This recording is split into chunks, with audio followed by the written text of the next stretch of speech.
설교의 제목은 제사장 나라 사명이라는 제목으로 우리 함께 은혜를 나누겠습니다. 우리 옆에 사람하고 좀 인사할까요? 오늘 졸지 맙시다 하고 인사해 보겠습니다. 자, 시작. 네, 네, 네. 조시면 안 됩니다. 네, 오늘 졸지 맙시다 한 이유는 보통 이렇게 성도님들이 듣고 싶은 설교가 있고 설교자가 하고 싶은 설교가 있는데 오늘은 제가 하고 싶은 걸 할 겁니다. 그래서 제가 하고 싶은 대로 하면은 꼭 주시는 분들이 있더라고요. 그래서 안 주시고 들었으면 좋겠다 이 마음이 있습니다. 질문 하나를 드릴게요. 네, 화면이 안 넘어가네요. 좀 조치 좀 해주시면 좋겠습니다. 네, 네. 예수님이 하신 사역 중에 가장 중요한 사역이 뭘까요? 예수님이 하신 기적 중에 가장 중요한 거, 십자가 제외하고, 예, 뭐가 있을까요? 예, 그냥 옆에 사람하고 한번 얘기해 보시죠. 뭐 있는지. 예, 죽은 나사로를 살리신 일, 그것 중요하죠. 예, 예, 물이 포도주가 되게 하시고, 그것도 중요하죠. 뭐 안 중요한 게 있겠냐마는 가장 이제 사복음서 전체에 다 기록된 유일한 기적이 하나 있습니다. 그게 오병이어입니다. 그러니까 모든 사도들이 예수님이 행하신 놀라운 기적들 너무나 많죠. 물이 포도주로 변하게 하시고 죽은 나사로를 살리시고, 그러니까 뭐 죽음을 이기신 것보다 더 큰 게 있겠냐 생각을 하는데, 의외로 모든 사도들은 뭘 꼽았냐? 오병이어가 가장 중요한 기적이야 라는 것을 뽑았습니다. 그러니까 오병이어는 단순히 예수님이 능력이 너무 커서 많은 사람이 먹었습니다, 이 정도를 이야기하는 것이 아니라 더 크고 깊은 의미가 있다는 것을 알 수가 있죠. 그래서 제가 지난번 이제 수요 예배 때는 이제 1차로 오병이어를 했는데, 오늘은 이제 오병이어와 또 이제 가나안 여인 사건, 또 이제 칠병이어를 좀 이어서 하면서 이 사건이 얼마나 크고 중요했는가에 대해서 좀 함께 살펴보려고 합니다. 네, 오늘 화면이 말을 안 듣네요. 자, 창세기 1장 28절입니다. 우리 같이 읽어보겠습니다. 시작.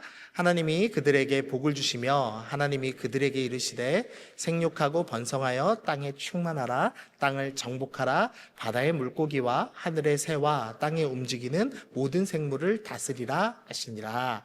아멘. 하나님께서 우리에게 처음 주신 명령입니다. 생육하고 번성하고 모든 것을 다스리라 라고 말씀하셨습니다. 이 단순히 다스리라는 것이 뭐 폭력으로 다스려라, 너희가 최고가 되라 이런 의미가 아니라 하나님의 말씀으로 다스려라 라는 의미를 갖고 있죠. 그래서 하나님의 말씀으로 다스릴 때 어떤 일이 있느냐? 영적인 생명이 풍성해질 것이다, 번성해질 것이다. 그래서 너희는 생명을 풍성하게 하여라, 하나님의 말씀으로 다스려라 라고 하나님께서 이 인간들을 창조하시면서 명령을 주셨습니다. 그러면 이제 처음 창조된 아담이 이 명령을 지켰어야 하죠. 그런데 어떤 일이 있냐면 이제 지키지 못하는 스토리가 이어지는 겁니다. 그래서 창세기 2장 17절 보니까 선악을 알게 하는 나무의 열매는 먹지 말라, 내가 먹는 날에는 반드시 죽으리라 라고 하나님께서 말씀하셨는데, 아담과 하와가 어떻게 하죠? 이것을 따먹었습니다. 그래서 어떻게 됐냐? 죽었다라고 성경은 표현합니다. 물론 선악과를 따먹은 즉시 육신의 생명이 죽은 것은 아닙니다. 그러나 영적으로 하나님과의 관계가 완전히 단절됐습니다. 그래서 그것을 영적인 죽음이라고 표현하죠. 그래서 에베소서 2장 1절 보니까 그는 허물과 죄로 죽었던 너희를 살렸다라는 표현을 씁니다. 그러니까 우리는 어떤 존재였냐? 허물과 죄로 이미 죽어 있던 존재인데 주님께서 우리를 살려주셨습니다라는 표현을 하고 있습니다.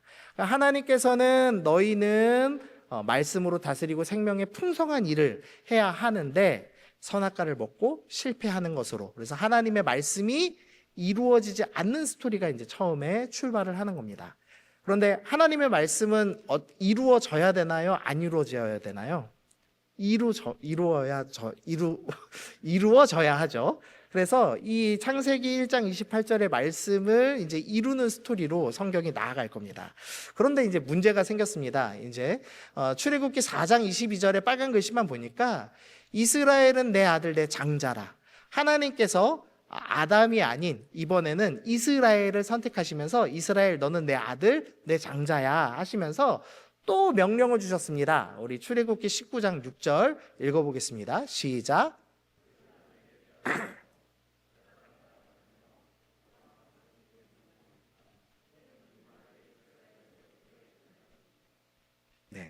죄송합니다. 발이 움직일 때마다 지금 끊기는 것 같네요. 네.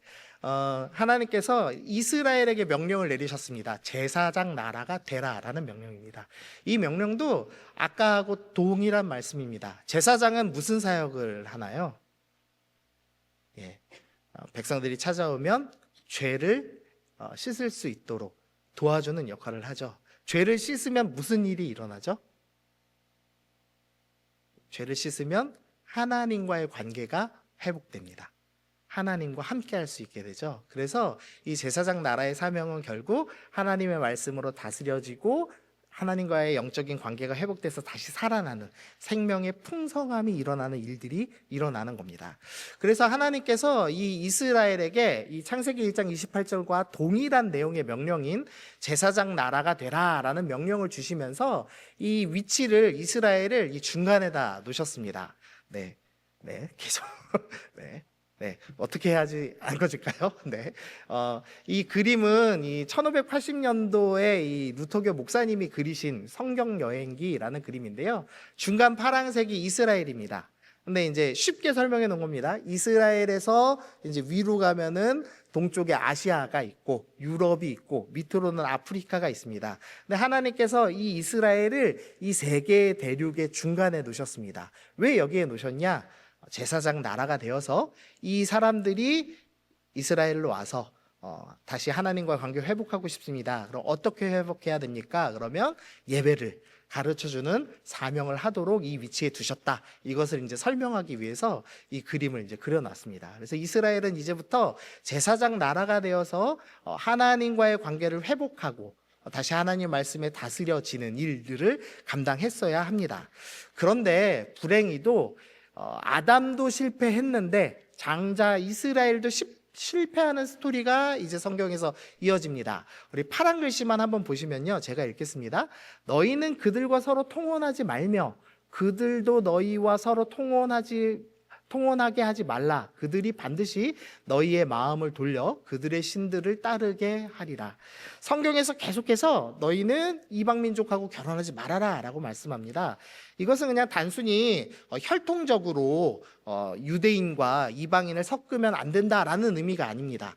만약에 그랬다면 모세는 그 구스 여자랑 이제 혼인하지 않았겠죠. 그래서 단순히 혈통을 섞지 말라는 의미가 아닙니다. 핵심은 뭐냐면 너희가 이방에 있는 신앙, 즉 우상 숭배가 들어올 수 있으니 세상과 섞이지 말라라는 의미를 말씀하고 있는 겁니다. 그랬는데 너희는 세상과 섞이지 말고 제사장 나라가 되어서 복음을 전해라 라고 말씀하셨는데 솔로몬이 어떻게 하냐면 빨간 글씨 보시면 솔로몬이 여인들이 그의 마음을 돌려 천명의 첩을 뒀죠. 그래서 다른 신들을 따르면서 결국은 처음으로 다시 이제 이 명령에 실패하는 스토리가 나오는 겁니다. 그래서 장자 이스라엘도 제사장 나라를 사명을 갖고 있었는데 통혼함으로써 우상 숭배를 함으로써 결국 실패했다라는 스토리가 나옵니다. 조금 더 이 역사를 자세히 보면은요, 이 아합의 죄라는 것이 나옵니다. 31절 보시면 느밧의 아들 여로보암의 죄를 따라 행하는 것을 오히려 가볍게 여기며, 그 다음은 읽어보겠습니다. 시작. 시돈 사람의 왕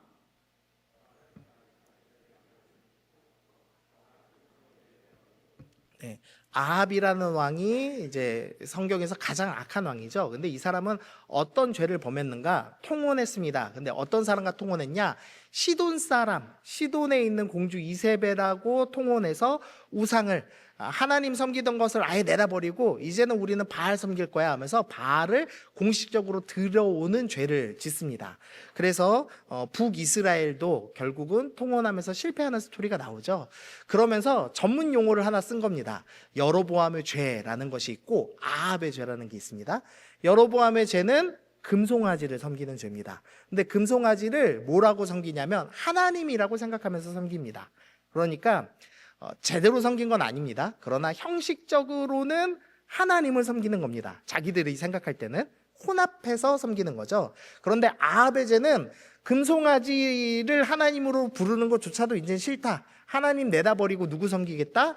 바알 섬기겠다 결정하는 겁니다. 그러니까 이제 죄의 크기가 좀 다르죠. 여로보암의 죄도 악하지만 아합의 죄는 아예 본격적으로 이제 하나님 버리겠다라는 죄를 짓는 겁니다. 그런데 북이스라엘만 그 죄를 짓는 게 아닙니다. 남유다도 똑같은 죄를 짓는데요. 우리 빨간 글씨만 보시면 아합의 행위를 따라 바알을 위하여 제단을 쌓았다라고 하면서 남유다에서도 결국은 아합의 죄, 섞이고 우상 숭배하는 죄를 지면서 타락했다라고 이야기합니다. 그래서 파란 글씨에서 하나님께서 진노를 돌이키지 아니하셨으니 이는 므낫세 왕이 아합의 죄를 범해서 여호와를 경노케 하였다. 하나님께서 이제 분노하셨다라는 스토리가 나옵니다. 그러면서 남유다도 결국 통원 우상 숭배로 인해서 실패하는 스토리가 나오는 겁니다. 그러면서 예레미야 31장에서 예레미야 선지자가 이 모든 일을 정리하면서 뭐라고 설명하냐면 우리 말씀 읽어보겠습니다. 시작. 이 언약은 내가 그들의 조상들이 손을 잡고 애굽 땅에서 인도하던 날에 맺은 것과 같지 아니할 것은 내가 그들의 남편이 되었어도 그들이 내 언약을 깨뜨렸음이라 여호와의 말씀입니다. 이 실패는 단순한 실패가 아닙니다. 하나님께서는 이 땅에 있는 백성들이 선악과 따먹고 영적으로 죽고 하나님과 멀리 떨어졌죠. 그런데 하나님께서 다시 언약을 맺으면서 내가 너희에게 영적인 생명을 줄게. 너희는 다시 나랑 합치고 나랑 연합해서 살 수 있어 라고 하면서 언약을 맺어주셨습니다. 그런데 이 이스라엘 사람들이 어떻게 했냐? 이방 민족과 섞이고 우상 숭배하면서 하나님과의 관계를 다시 깨뜨렸습니다. 그래서 하나님과의 연합이 완전히 깨졌다라는 스토리가 나오는 겁니다.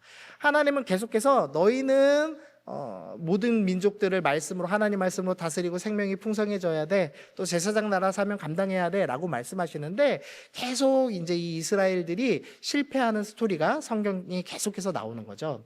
그래서 결국 어떤 일이 일어나냐? 이스라엘이 심판받죠. 그래서 어디로 끌려가죠?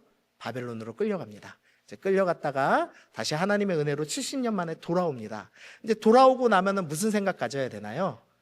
우리가 이방 민족과 결혼하면서 우상 받아들여서 하나님과의 관계가 깨졌지. 우리가 실패했지. 우리가 이제는 절대 그러면 안 돼. 라고 했어야 합니다.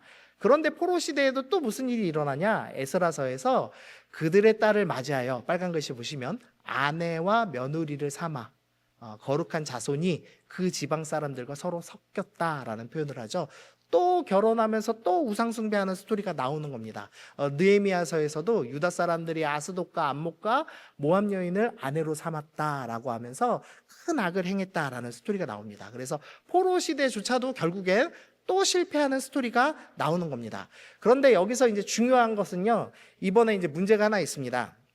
이방인과 통혼해서 하나님과의 관계가 깨졌죠. 그러니까 이제부터 무슨 생각을 하기 시작했냐면 절대 이방인하고 결혼하면 안 돼라는 생각을 한 겁니다. 그러니까 이방인과 결혼하지 않아가 포인트가 아니라 하나님을 바르게 섬기고 우상숭배하지 않아가 포인트여야 하는데 이 유대인들이 뭐라고 생각했냐면 이방인을 배척하자라는 것으로 생각이 발전합니다. 근데 이방인을 배척하면 무슨 일이 일어나냐? 하나님께서 주신 사명이 있었죠. 아까 무슨 사명이라고 했죠? 제사장 나라 사명. 이방인들이 이스라엘에 와서 하나님과 예배하는 것을 배워야 하는데 이방인을 배척하면 이방인들이 예루살렘으로 또 이스라엘 백성들에게 오나요, 안 오나요? 안 옵니다. 그래서 자신들은 거룩하려고 시작한 일인데 이방인을 배척하고 제사장 나라 사명을 이루지 않는 이상한 스토리로 발전해서 신약으로 넘어오게 되는 겁니다. 그래서 그때부터 이스라엘 사람들은 이방인을 뭐라고 여기죠? 개라고 여기는 그런 문화가 이제 생겨나게 된 겁니다. 자, 두 번째 성찬으로 좀 넘어가 보겠습니다. 고린도전서 15장 45절에서는 기록된 바 첫사람 아담은 생명이 되었다 함과 같이 마지막 아담을 살려주는 영이 되었다라고 하면서 예수님을 마지막 아담이라는 표현을 씁니다. 그러니까 첫 번째 아담, 마지막 아담. 이 아담이라는 말은 개인 한 사람 아담을 가리키는 의미가 아니라 첫 대표자 아담 그리고 마지막 대표자 예수님을 가리키는 표현으로 사용됐습니다. 예수님은 아담으로도 표현되고요. 3장 17절 보니까 이는 내 사랑하는 아들이다 라는 표현도 씁니다. 아까 이스라엘을 아들로 표현하셨죠. 그래서 예수님은 이 땅에 오셔서 무슨 일을 할 것이냐? 아담의 실패, 또 장자 이스라엘의 실패를 해결하고 하나님의 명령을 온전히 수행하시는 역할을 감당할 겁니다. 하나님의 말씀은 반드시 이루어져야 되기 때문에 예수님께서 인간으로 오셔서 이 말씀을 이루시는 스토리가 이제 또 하나의 축으로 이제 성경이 진행이 됩니다. 그래서 이제 어떻게 되느냐? 이 아담이 선악과를 따 먹음으로써 죽었죠. 영적으로 죽었죠. 그래서 어떻게 하실 거냐? 예수님은 내 살을 먹고 내 피를 마시는 자는 영생을 가졌고 마지막 날에 내가 그를 다시 살리리라. 내 살과 피를 먹으면 어떻게 된다? 다시 생명을 얻는다라고 말씀하시죠. 아담이 먹어서 죽었습니다. 예수님의 살을 먹은 자는 어떻게 되죠? 삽니다. 먹음으로써 죽고 먹음으로써 사는 스토리를 만들어내고 계시는 거죠. 우리를 위해서 예수님께서 살을 찢어내시고 그 피를 흘리시면서 내 살을 먹고 내 피를 먹는 자는 살 것이다 라고 말씀하시기 시작합니다. 그러니까 다시 영적인 생명을 우리에게 주시기 위해서 이 땅에 오셨다라고 말씀을 합니다. 그리고 그것을 기념하기 위해서 먹음으로써 죄를 짓고 먹음으로써 다시 산다라는 걸 기억하게 하시기 위해서 예수님께서 성찬을 제정하셨죠. 그래서 성찬에 또 하나의 의미가 있는데요. 우리 고린도전서 맨 밑에 있는 10장 17절 읽어보겠습니다. 시작. 떡이 하나요.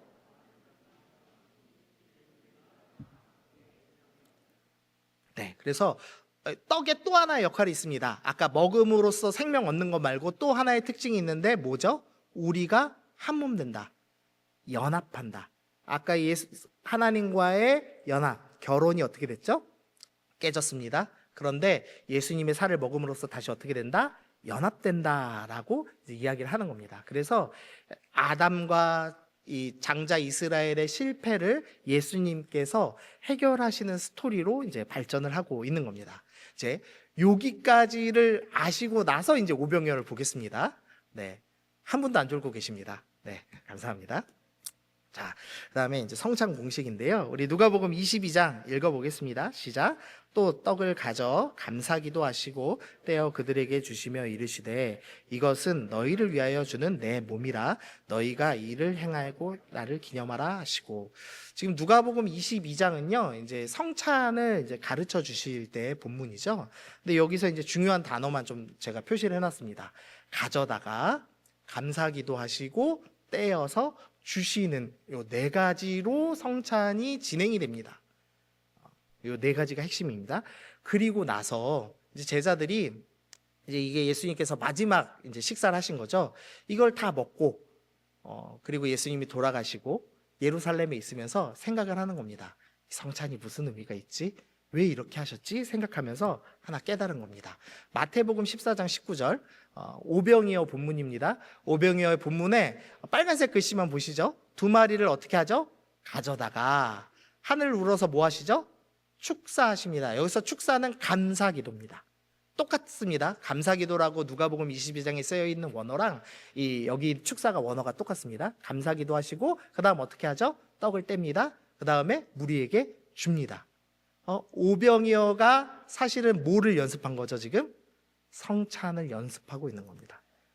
성찬은 예수님의 살과 피를 나누며 너희가 생명을 얻고 하나님과 연합되었다라는 것을 가르쳐 주시는 것인데 이것을 오병이어를 먼저 행하시면서 너희가 이 사람들에게도 성찬을 행해야 된다. 그러니까 복음을 전해야 된다라고 말씀하시는 스토리가 나와 있는 겁니다.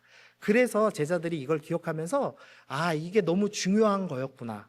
우리가 생각하기에는 단순히 떡 나누는 것으로 끝나는 스토리인 줄 알았는데 그게 아니라 예수님의 생명을 예수님이 주신 그 복음을 나누라는 의미구나라는 것을 깨달은 겁니다. 그런데 이 오병이어의 대상들이 나옵니다. 오병이어의 대상은 어떤 사람들이냐? 큰 무리인데요. 이 사람들은 어떤 사람들이냐? 병자들에게 행하는 표적을 본 사람들입니다. 그러니까 믿음이 좋아서 예수님을 사랑해서 나온 사람들이 아니고 병고침 받고 싶어서 나온 겁니다. 그냥 예수님이 기적 일으킨다니까 구경하고 싶어서 나온 겁니다. 그랬는데 예수님이 오병이어로 떡을 먹이시죠. 그러자 어떻게 하냐? 요한복음 6장 15절. 그러므로 예수께서 그들이 와서 자기를 억지로 붙들어 임금으로 삼으려는 줄 아시고. 그러니까 이 사람들이 예수님이 원하지도 않는데 떡 주셨으니까 내 임금 대주세요 하면서 예수님을 강제로 붙들려는 악한 자들입니다. 그러니까 예수님을 사랑하거나 예수님을 위해서 사는 사람들이 아니라 예수님을 따르지 않는 악한 자들이었습니다. 그런데 예수님께서 오병이어와 성찬을 똑같이 행하시면서 이들에게 제자들에게 메시지를 주시는 거죠. 야, 너희가 만약에 내 뜻과 다르게 행동하는 유대인들 만나면 어떻게 해라? 그래도 떡을 먹여야 한다라고 말씀하는 겁니다. 제자들이 예수님이 돌아가셨습니다. 그리고선 예수님이 명령을 내리시는데요. 너희는 예루살렘을 떠나지 말아라 라고 명령하시죠. 예루살렘은 예수님이 돌아가신 곳입니다. 예수님을 죽인 무리들이 가득한 곳입니다. 제자들이 도망가고 싶지 않았을까요? 저 예수님을 죽인 무리들을 꼴보기도 싫지 않았을까요? 그런데 예수님이 남아 있으라는 겁니다. 그리고 제자들이 이 오병이어와 성찬의 의미를 기억하면서 이런 사람들에게도 예수님은 떡을 먹이라고 하셨구나, 말씀을 전하라고 하셨구나라는 것을 기억하고 예루살렘에서 복음을 전하기 시작한 거죠. 그러자 예수님을 죽였던 그 무리들이 마음에 찔려서 회개하고 복음이 충만히 전해지는 복음의 오병이어가 일어나는 스토리가 성경에서 일어나는 겁니다. 자, 이게 이제 오병이어의 핵심이고요. 그다음에 오늘 읽은 이제 가나안 여인 한번 보겠습니다. 마태복음 15장인데요. 예수께서 거기서 나가사 두로와 시돈 지방에 들어가셨습니다. 이방 지역으로 가셨습니다. 근데 거기에 22절에 보니까 가나안 여자 하나가 등장하는 스토리가 나옵니다. 근데요, 이게 문제가 좀 있습니다. 가나안 여자는요, 가나안 사람은 수백 년 전에 사라진 민족입니다. 그러니까 구약 시대에는 있었지만 이 바벨론과 여러 민족들의 침입이 계속되면서 가나안 족속 색채가 없어졌습니다. 그래서 성경에 보시면 신약에서 가나안 족속이 안 나옵니다. 먼저 좀 보시면요, 이 두로와 시돈 지방에 가셨는데요. 아까 우리가 읽은 말씀입니다. 열왕기상 16장 30절 밑에 보시면 아합이 어떻게 죄를 범했냐? 시돈 사람의 왕 옙바알의 딸 이세벨을 아내로 삼고 바알을 섬기죠. 그러니까 하나님을 버린 가장 큰 아합의 죄라는 게 있는데, 아합의 죄는 누구 때문에 일어났냐? 시돈 사람하고 합쳐서 일어난 겁니다. 그러니까 성경에서 가장 악한 땅 뽑아라 그러면 악한 땅 중에 하나는 시돈 땅입니다. 근데 예수님이 지금 어디로 가신 거죠? 시돈 땅에 가신 겁니다. 그 다음에 가나안 여인 만나셨는데, 이 출애굽기 23장 가나안 사람이라고 돼 있죠, 파란 글씨. 그리고 그 밑에 보시면 가나안 사람을 끊으라, 죽이라 라고 명령합니다. 그러니까 절대 죽여야 되는 악한 자들이 가나안 사람입니다. 근데 역사적으로는 그 사람이 사라졌습니다. 그래서 마가복음 7장 밑에 말씀 보시면요, 우리 파란 글씨만 읽어보겠습니다. 시작. 네, 마가는 이방인들을 대상으로 말씀을 적었습니다. 이방인들은 이 이스라엘 역사를 잘 모르기 때문에 사실관계를 정확히 적은 겁니다. 이 여자는 정확히 족속을 따진다면 스로보닉의 족속입니다. 그런데 마태는 이 사람을 뭐라고 표현하냐?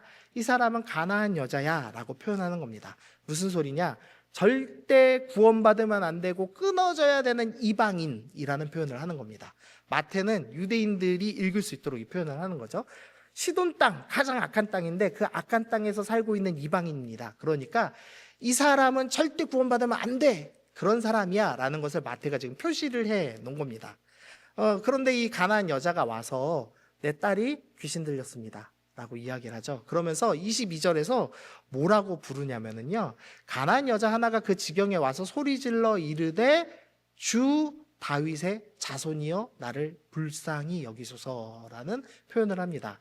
이 절대 구원받으면 안 되는 이 이방인 여자가, 가나안 여인이 예수님에 대해서 정확히 표현하고 있는 겁니다. 예수님은 메시아시고 주님이시니 나를 구원해 주소서, 이렇게 이야기를 하는 거죠.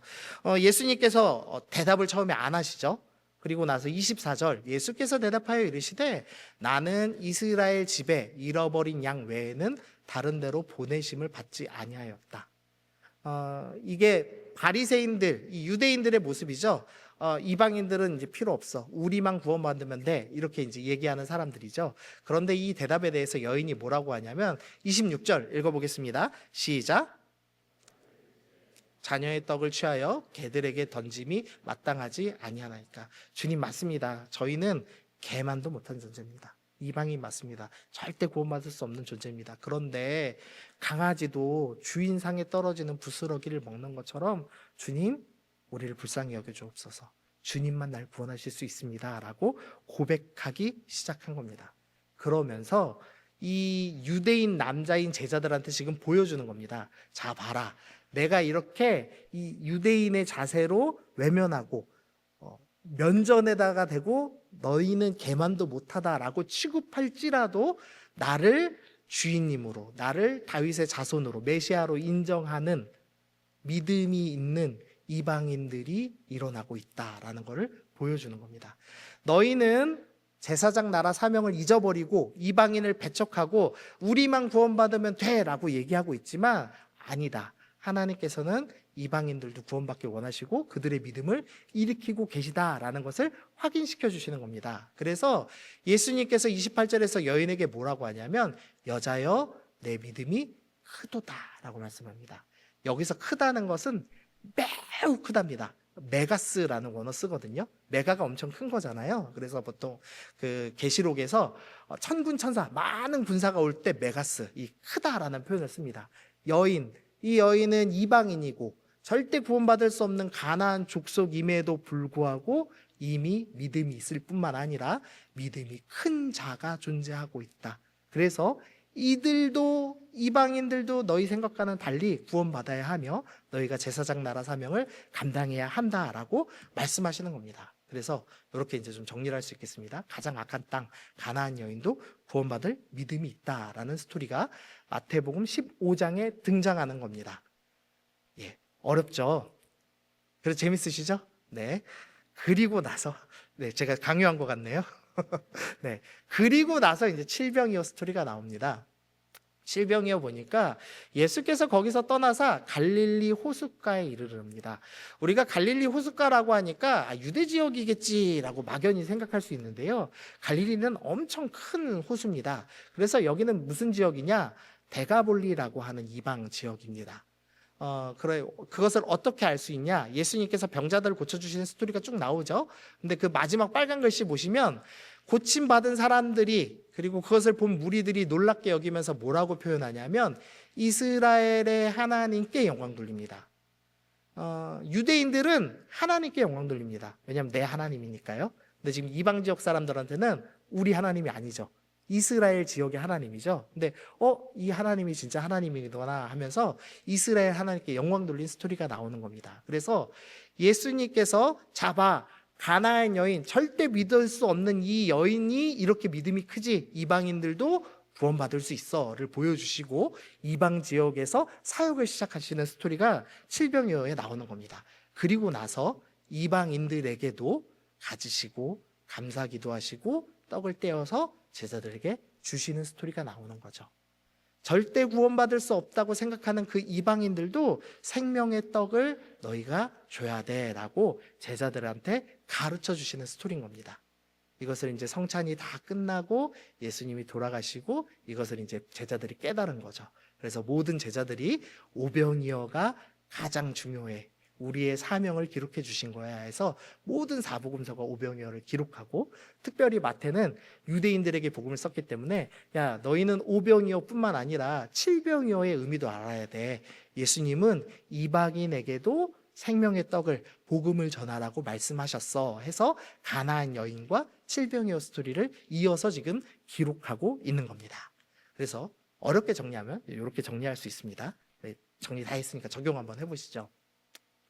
하나님께서 창세기 1장 28절에서 생육하고 번성해라 다스려라 라고 말씀하셨습니다. 그리고 우리 하나님과 예수님은 삼위일체 하나님이시죠. 아멘. 네, 동등한 얘기를 하시겠죠. 예수님께서 마지막 하신 말씀입니다. 마태복음 28장 19절 20절 읽어보겠습니다. 시작. 그러므로 너희는 가서